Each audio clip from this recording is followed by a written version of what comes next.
So that's the basic setup. Now let's take it to a problem and see how to apply it. I'm going to work the problem that I didn't work in class, a problem that I did not work in class, I should say, because there's more than one. Um, Go back to the Word document. So for these, I'm going to talk a little bit about, if 1, 2, and 3 should be pretty straightforward.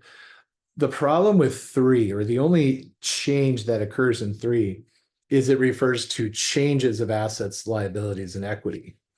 So if I tell you how much they changed over time, then what I'm referring to is not the beginning of the year, because that's a static, not the end of the year, because that's also static.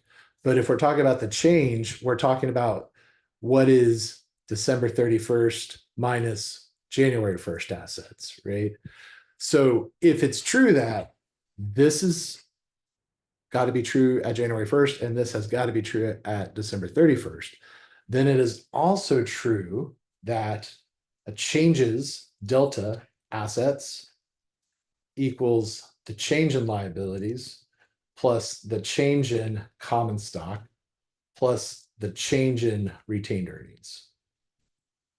So that's another, it's an offshoot basically from these two truths, that assets at the beginning of the year have to equal all these other things at the beginning of the year, and same is true at the end of the year.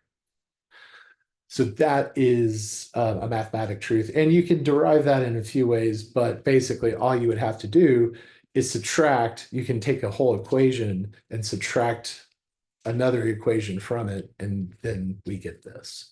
So that's the only difference in number 3 for case 5. I want to go to one that has more account information listed, because that really helps reinforce the whole role of the different pieces. And there's one in particular that serves us well for that. So going to look at of these cases, case 7, number 2, because here we have a lot of information. And it's not presented quite the same way where we just have beginning of the year total assets and end of the year total assets. This question says that all of these accounts are for 12/31/6. So all these are end of year accounts, except when otherwise stated. So we take all of these items as end of the year. Now working through this, there's a couple that tend to people misplace, right? That would be in particular the cost of goods sold. Remember, that's an expense account, so it goes on the income statement.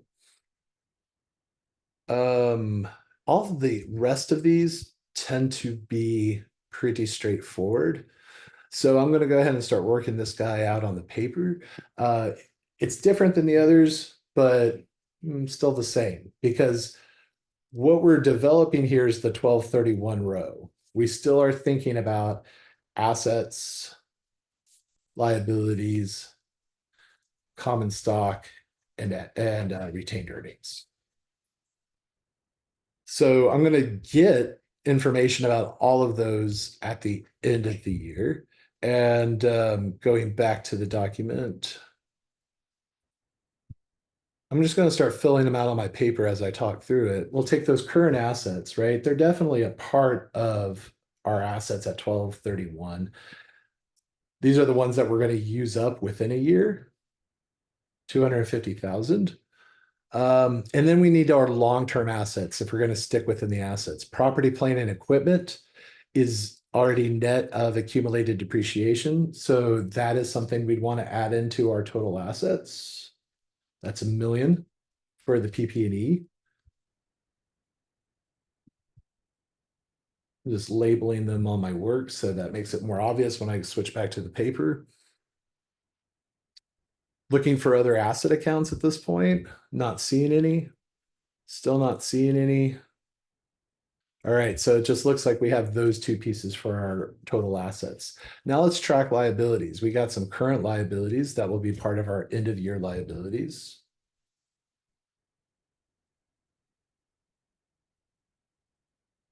And what other liabilities do we have? We have accounts payable. That's a part of current liabilities as well.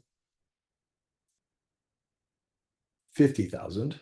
Accounts payable is always a current liability. And then we have long-term liabilities grouped together. So 700,000 of those.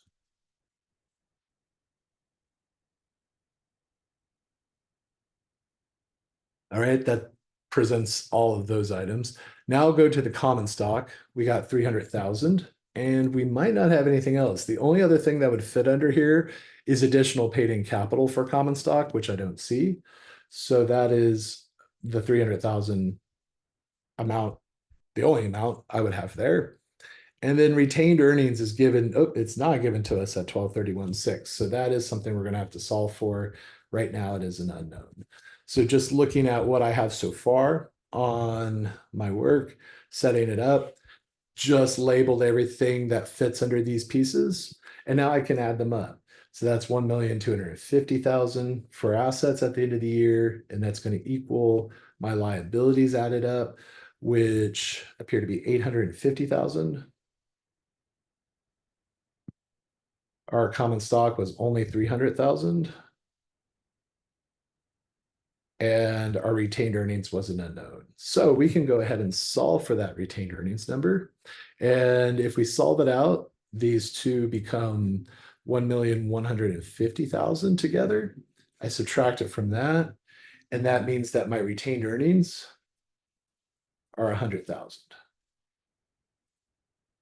And that is at December 31st. All right, so we already got one of the missing amounts, but there were more.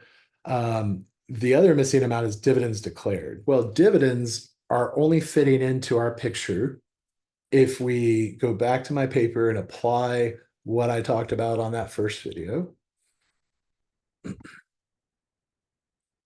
If we start at 1-1, assets, liabilities, common stock, retained earnings, then we know that the beginning 1-1 retained earnings plus net income less dividends gives me the end of the year retained earnings. Well, I just solved for the end of the year retained earnings. So I know that's 100,000.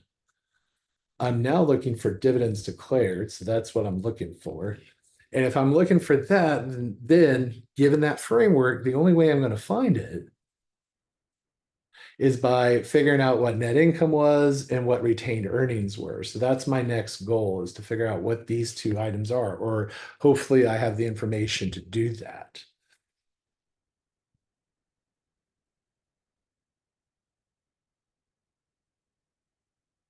So do I have any information about beginning of the year retained earnings? I do. It's right here. And that says beginning of the year retained earnings was 500,000. So I can go ahead and fill in that amount.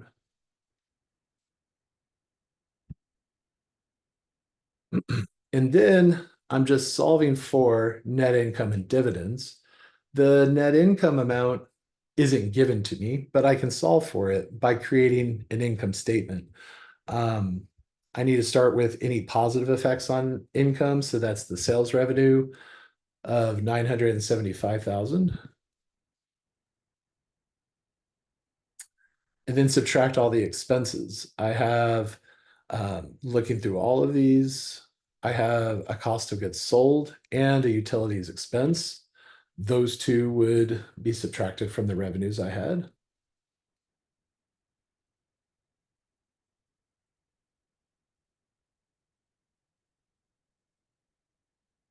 I also have depreciation expense.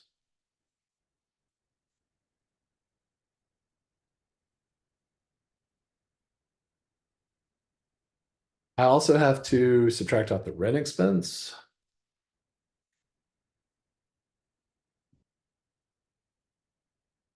and this loss on the sale of equipment, that would be a part of net income as well.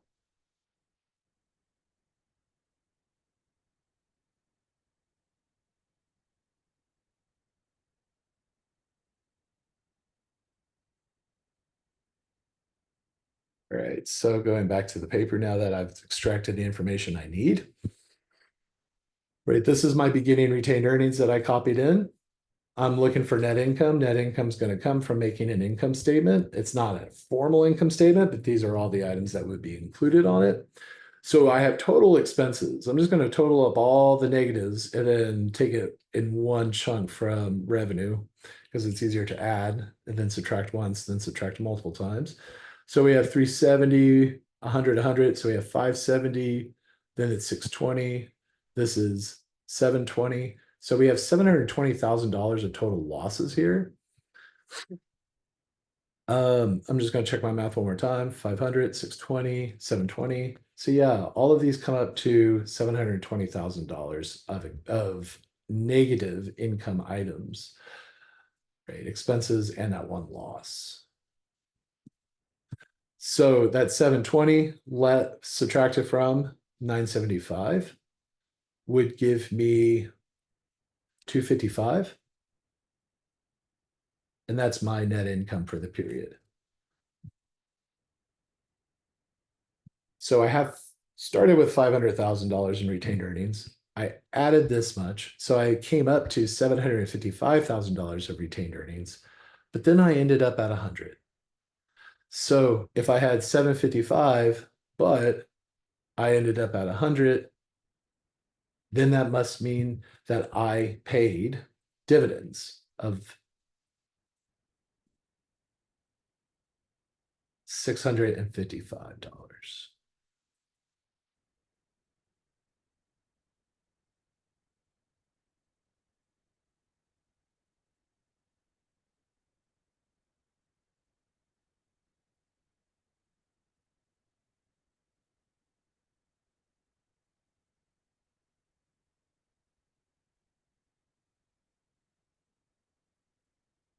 Right. So again, we're thinking about how the balance sheet starts a framework and then how the income statement that feeds into the statement of retained earnings can tell me what happened between these two dates.